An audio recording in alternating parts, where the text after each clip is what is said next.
Hey, it's YoBo. 'Tis the season to get into the kitchen, do some good cooking. If you know you don't know how to cook, baby, you need to get the I Can't Cook cookbook. It's available at YoBoProductions.com. Look at it, that's my story. Once upon a time, I couldn't cook. When I got married in 1976, I didn't know how to cook. Had to learn the hard way. And I found out just how easy it was to prepare a delicious meal. Get this book at YoBoProductions.com. Get all my other books at YoBoProductions.com. Now today, I'm going to tell y'all how to avoid mess, stress, and BS at the holiday dinners.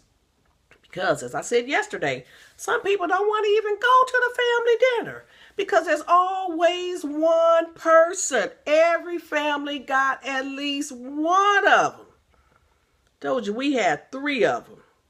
And one of them I didn't even know very well. I talked to her one time on the phone.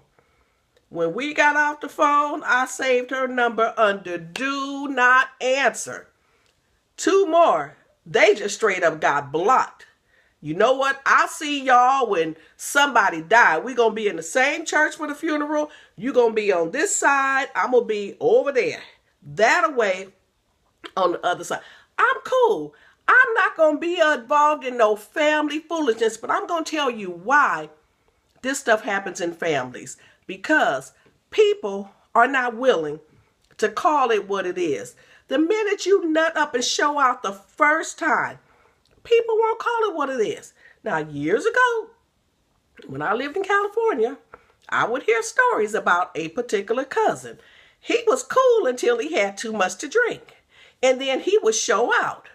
These are just the things I heard. One time there was a family gathering and, he had too much to drink and he started a fight with another relative. I mean, we don't do that kind of stuff in our family. We don't roll that way.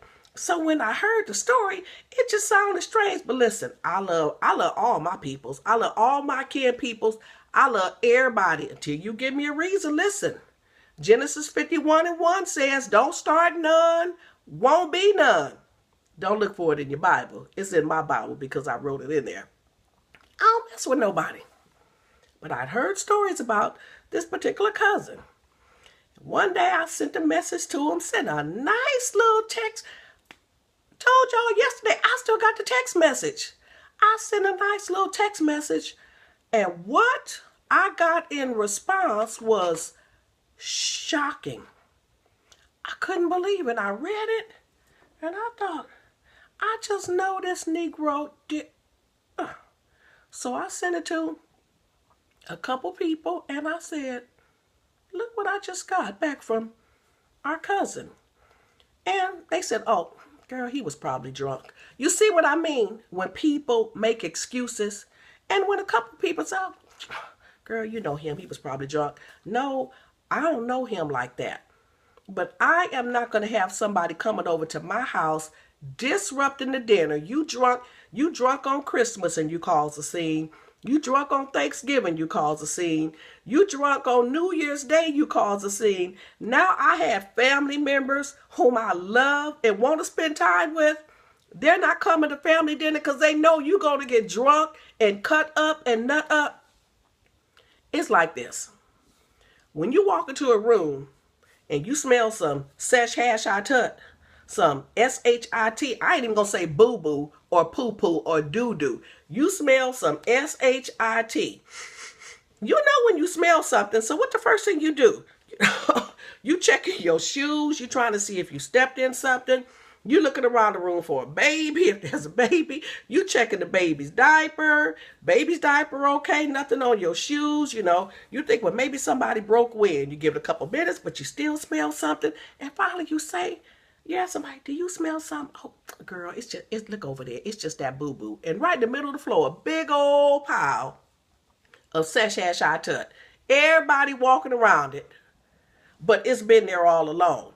Can you imagine going into somebody's house and there it is in the middle of the floor and you the only one pitching your nose?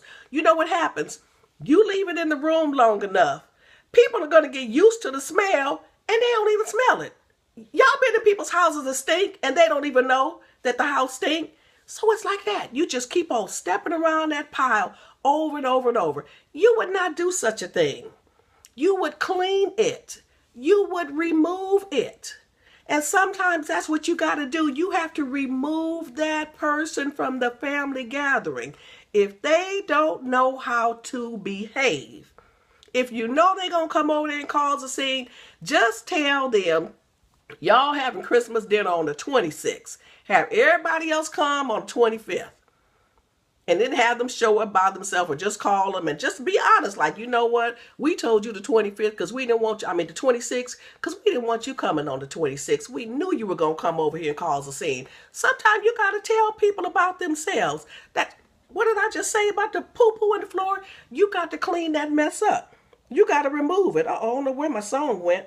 Oh, well, that's all right then. Well, this YoBo Productions, I got this new iPad and I pushed the wrong button and I can't find my song, but it's okay. That's how you clean up stuff for the holidays. Like I told you yesterday, don't go no place where you're going to feel uncomfortable. And those of you who make excuses for stuff, clean that mess up. All right, it's YoBo. Come back tomorrow for day 220 of life according to YoBo. Bye-bye.